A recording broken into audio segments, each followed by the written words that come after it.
por ser sexta-feira, nós vamos mudar o nosso culto. Nós vamos ler em São Mateus, capítulo 26, a partir do versículo 14, que diz assim: Então, um dos 12, chamado Judas Iscariotes, foi ter com os príncipes dos sacerdotes e disse-lhes: Que quereis dar, e eu vou-lo entregarei? E ele lhe pesaram 30 moedas de prata. E desde então buscava oportunidade para o entregar.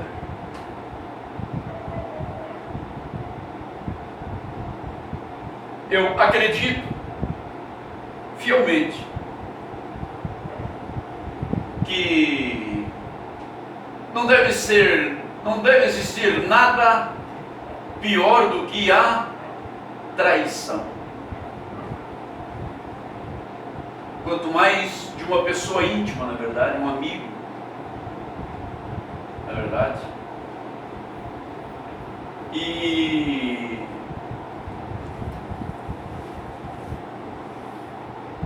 hoje, nesse dia representativo daquele dia, a Sexta-feira Santa, onde essas horas o corpo do nosso mestre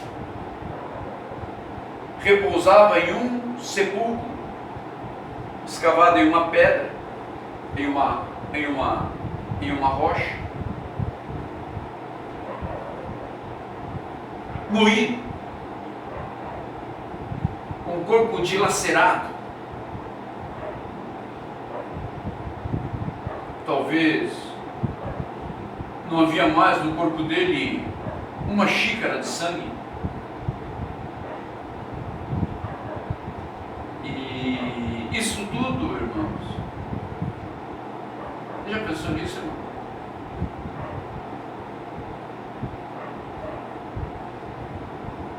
É um dia nostálgico, né? Quando a gente, né, estou aqui, Pedro, eu vou pescar. Não é verdade?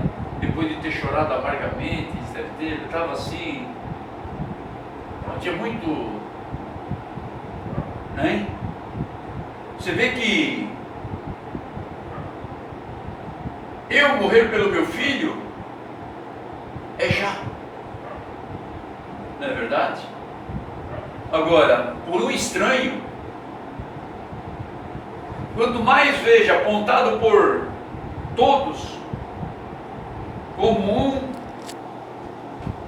um malfeitor,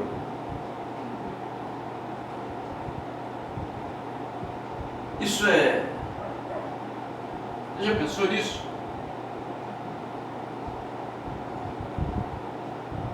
Você já pensou nisso?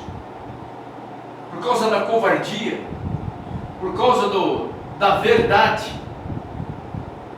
Porque quando você se ofende com a verdade, uma verdade provada e comprovada, e ainda se levanta para matar o inocente, é algo assim muito... Não é verdade?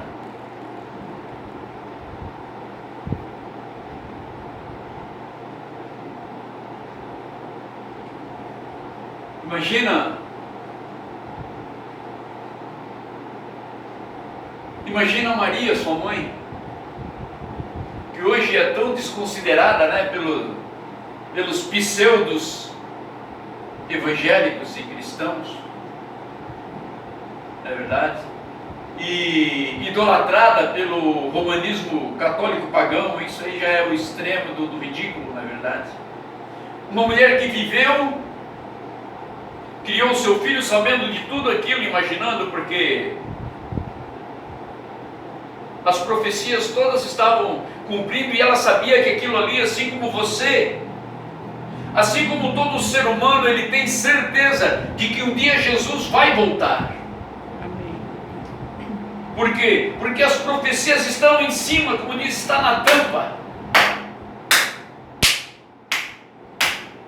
Jesus vai voltar. Aleluia.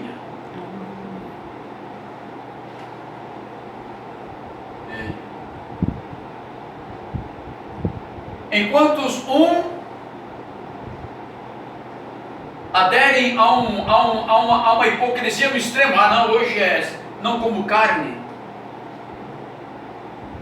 E outros vão lá e já começam a preparar uma cestinha de Páscoa para engambelar com o doce do chocolate.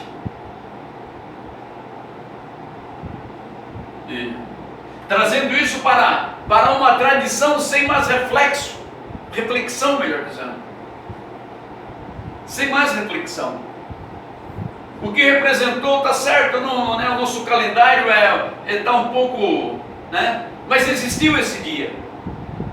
Então, como esse dia ele me arremete àquela ocasião de um inocente morrendo por meu pecado, de trocar um bandido, que no caso seria eu, por um homem justo.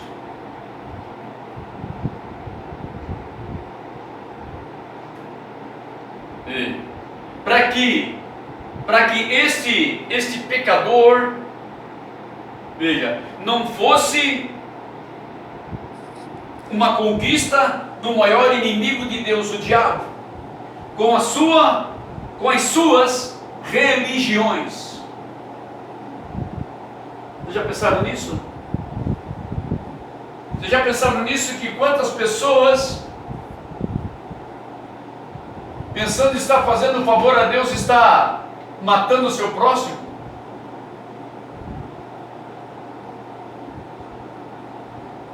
Não foi isso que Saulo de Tarso fazia? Lógico, ele não conheceu Jesus, mas ouviu toda a história. A crucificação, os milagres. Mas a tradição religiosa colocava Jesus como seu adversário, contra a doutrina que Cristo, que Gamaliel, o seu mestre, o seu professor de Saulo de Tarso, chamou aqueles sacerdotes, aqueles escribas e disse: ei, quando aqueles homens, Pedro, João e todos os discípulos, quando ali estava Pedro e Silas, se não me engano, nós já não proibimos vocês de pregar esse nome?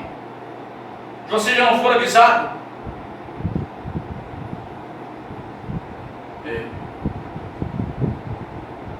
Nicodemos pegou: olha, peraí, meus irmãos, por favor, tire eles da sala.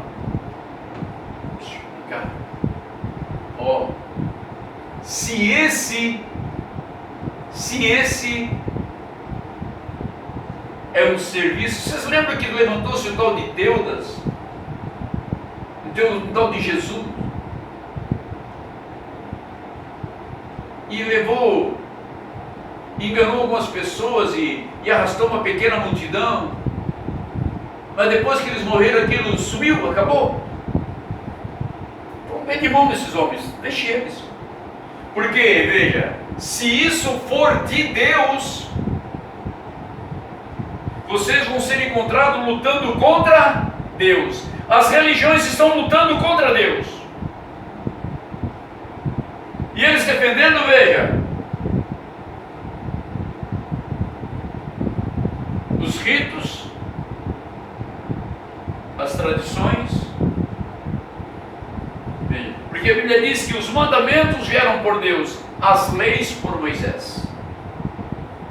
Veja, eles não dependiam mais, veja, somente aquilo que a Bíblia disse. Isaías, todos eles leram. Essa madrugada eu não conseguia ler com a desenvoltura que eu leio.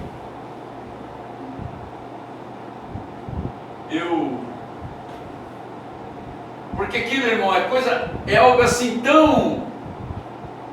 Veja, aí você diz: como é que aquelas pessoas não puderam ver aquele dia? Da mesma forma que eu não vi alguns anos atrás. Da mesma forma que a religião não pode ver isso. Por quê? Porque estão defendendo conceitos, tradições. Ele disse, ó, deixa pra lá isso. Manda eles embora. E Paulo e Saulo de Tarso, ele devia ter sido instruído em torno de Jesus por Gamaliel. Ele era o classe A. O aluno nota 10 de Gamaliel, ele excedia todos os da idade dele no judaísmo. Mas o que importa, veja, é quando muitas vezes nós deixamos de querer agradar a Deus para agradar uma visita, para agradar um amigo, para agradar o pai, a mãe, e ao invés de nós tentarmos, para nós trazermos ele para a verdade, simplesmente nós fizemos de conta que tudo bem e vamos com ele para o vômito. E nem fazer aquele bom. Não é verdade?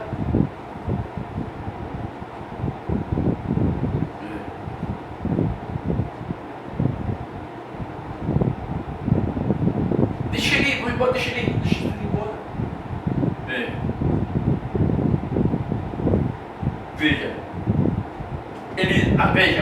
Veja bem, é eu achar que Deus, ele vai ser obrigado a me admitir que muitas pessoas interpretam mal esse versículo. Porque hoje as pessoas tentam tomar o reino de Deus pela força. E não é pela força, é pela graça. Amém. Não é porque eu quero, não é porque eu acho, porque... Não, mas eu tenho 1,5 milhão de membros, 2 milhões, 10, 20, 30. Isso não vai me colocar lá. O que vai me colocar lá é a sujeição a isso aqui. Né? Portanto, você vê que quando Pedro ele chegou, estava na região, Dorcas faleceu. Uma mulher nova, com dias de vida pela frente. As irmãs resolveram chamar a Pedro. Vamos deixar o corpo dela aqui, vamos chamar Pedro para ver.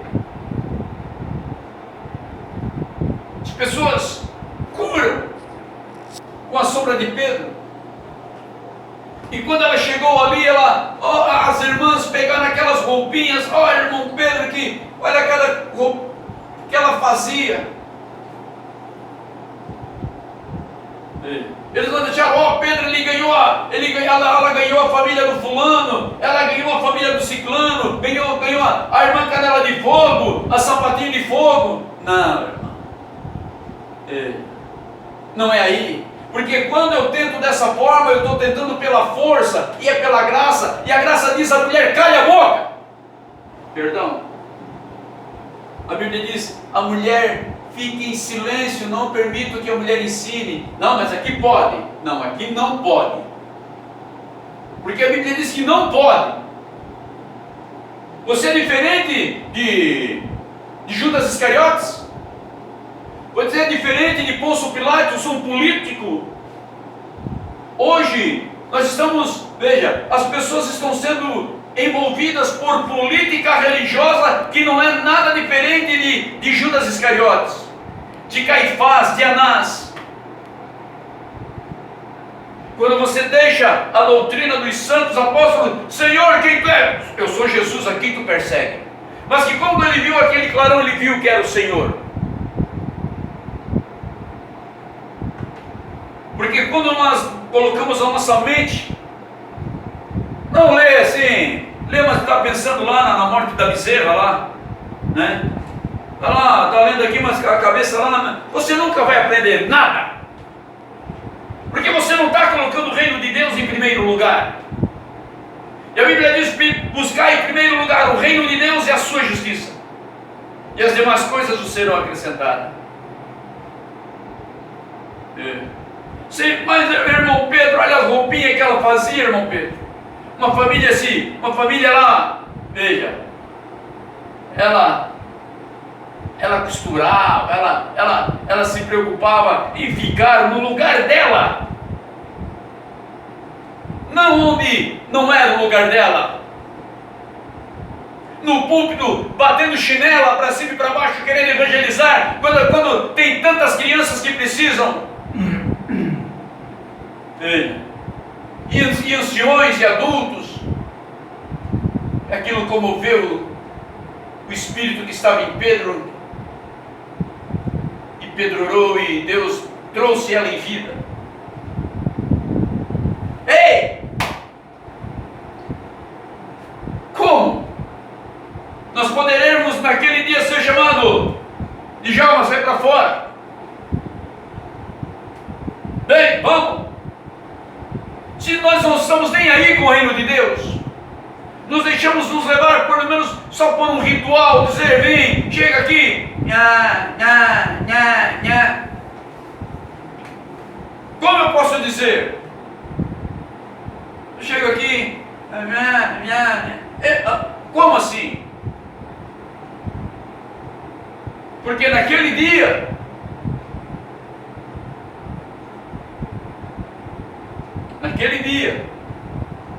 nós vamos querer fazer coisas, nós vamos querer prometer coisas, porque eu sei disso. Sabe por quê, irmãos?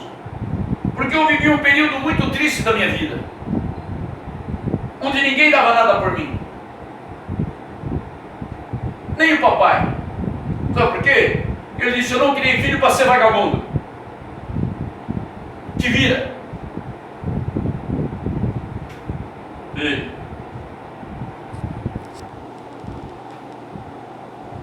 Mas Deus deu. Então, quando eu conheci que Jesus Cristo, quando eu vi ali o meu amigo morto, eu digo, bah, que nada a ver. E agora? Agora há uma consequência. Eu plantei vento, vou colher tempestade. E comecei a abrir minha boca em oração e promessas e votos e votos e votos e votos e votos e votos e voto e voto e voto e voto e voto, para que Deus me tirasse daquele lugar, porque agora eu sabia a consequência. Veja, não que eu não sabia, mas a realidade é diferente. A realidade é diferente. Por isso a Bíblia diz que nós temos que nos limpar, para que, veja, para o Consolador, para que o Espírito Santo possa entrar em nós, para que nós possamos dimensionar o que Jesus fez por nós. Não numa cestinha de Páscoa, não numa cestinha com chocolatinhos, não, é bom, eu amo chocolate. Minha esposa também, Deus, onde ela está, ela até me logra às vezes, ela sempre tira uma lasquinha a mais. Veja, quem que não gosta? Não é verdade? Principalmente um meio amargo, então não é verdade? Mas não tem nada a ver com a coisa. Isso é uma chupeta que o diabo te colocou, uma representação medíocre, simplória demais. Mas quando nós abrimos mão da realidade, quando nós abrimos mão da realidade, quando nós nos entregamos a Jesus através da sua palavra, quando nós nos entregamos a essa realidade, veja, nós vivemos de coisas superficiais, por prazeres da carne, orgias. Agora, quando nós procuramos isso e damos espaço através do trâmite da palavra, o Consolador vem te morar. Então veja, aquele dia, então, antes de nós nos depararmos com o inferno, ele nos coloca com a realidade dos fatos, que é o quê? O ímpio vai para o inferno.